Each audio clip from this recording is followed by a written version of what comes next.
এই ভিডিওটি একটু মনোযোগ সহকারে দেখতে থাকুন। চমৎকার একটা ভিডিও, খুবই ভালো লাগবে আপনাদের, পুরোপুরি দেখতে থাকুন। একটা ছেলে তার গার্লফ্রেন্ডকে নিয়ে এসেছে তার মায়ের সাথে পরিচয় করে দিতে। এই মেয়েটাকে সে বিয়ে করবে। তো যখনই গার্লফ্রেন্ডের সাথে তার মায়ের পরিচয় করে দিবে, এমন একটা সময় এই মেয়েটা রেগে গিয়ে বলে, তোমার মা রাস্তার পাশে খাবারের একটা দোকান করে, এইরকম একটা নিম্নবিত্ত পরিবারে আমি কিভাবে বিয়ে করব, তুমি কিভাবে ভাবলে, এভাবে নানান রকম কথাবার্তা বলে অপমান করতে থাকে। মা খুব অপমানিত হয়, ছেলেও খুব অপমানিত হয়। এভাবে সেই মেয়েটা এখানে অপমান করে এখান থেকে চলে যায়। তো যাই হোক, মা এবং ছেলে খুবই কষ্ট পায় এই ব্যাপারটাতে। কিছুদিন পরে এই ছেলে আরেকটা মেয়েকে পছন্দ করে, বিয়ে করার জন্য সে সিলেক্ট করে এবং তাকে নিয়ে আসে তার মায়ের কাছে পরিচয় করে দেওয়ার জন্য। এই মেয়েটাও ঠিক আগের মেয়েটার মতো করে তার মাকে এবং তাকে অপমান করতে শুরু করে যে, তোমার মা রাস্তার পাশে একটা খাবারের দোকান করে, এমন একটা ফ্যামিলিতে আমি কিভাবে বিয়ে করব, এত নিম্নবিত্ত একটা পরিবারে তুমি কিভাবে ভাবলে, এইভাবে নানান রকম ভাবে অপমান করতে থাকে।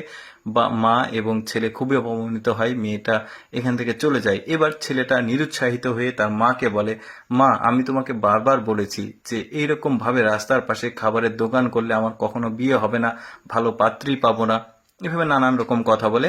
তখন তার মা তাকে বোঝায়, দেখ বাবা, যে মেয়ে তোকে বিয়ে করবে সে কখনোই তোর ফ্যামিলির পজিশন দেখে করবে না, বরং তোর মনটা কতটা ফ্রেশ, তুই কতটা ভালো, এটা দেখে বিয়ে করবে, ভেবে বোঝায়। এরপরে কিছুদিন পর আরেকটা মেয়েকে সে নিয়ে আসে বিয়ে করার জন্য। এবার ওই আগের মতো ভাবেই তার মায়ের সাথে এই মেয়েটার পরিচয় করে দিতে যাচ্ছে। তো মেয়েটা এসে দেখে একটু হতবাক হয়েছে যে তার মা রাস্তার পাশে একটা ছোট্ট খাবারের দোকান করে। এটা ছেলেটা বোঝাচ্ছে যে আমার মা এই খাবারের দোকান থেকে আমার খরচ দেয়, আমার পড়াশোনার খরচ দিয়েছে, সবকিছু। তো মেয়েটা সবকিছু এখন এখান থেকে দেখে একটু মন খারাপ করেছে। খারাপ করে ছেলেটা বলছে, তুমি এখন চলে গেলে চলে যেতে পারো, এটা যদি তোমার পছন্দ না হয়।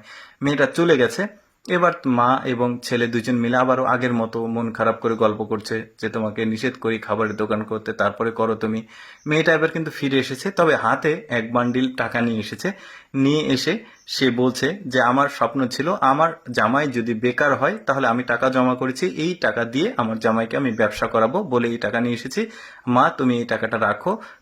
প্রথমে নিতে যাচ্ছিল না, তারপরে জোর করে দিল, এখন এই রেস্টুরেন্টটাকে তুমি বড় করো মা, পাশাপাশি আমি তোমার এই ব্যবসাতে হেল্প করব, এই ব্যবসাটা অনেক বড় হবে।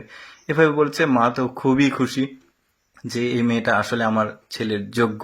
মেয়েটাও খুশি, ছেলেটাও খুশি, মাও খুশি। এই যে দেখতে পাচ্ছেন, এখন ছেলেটাও রেগে যায় এবং বলে, তুমি কেন আমাকে বলনি তোমার মা এরকম একটা বিজনেস করে। এভাবে গল্প করতে করতে একটা সময় পর একজন লোক হাতে ফাইল নিয়ে দৌড়ে আসে এই মায়ের কাছে সিগনেচার নেওয়ার জন্য।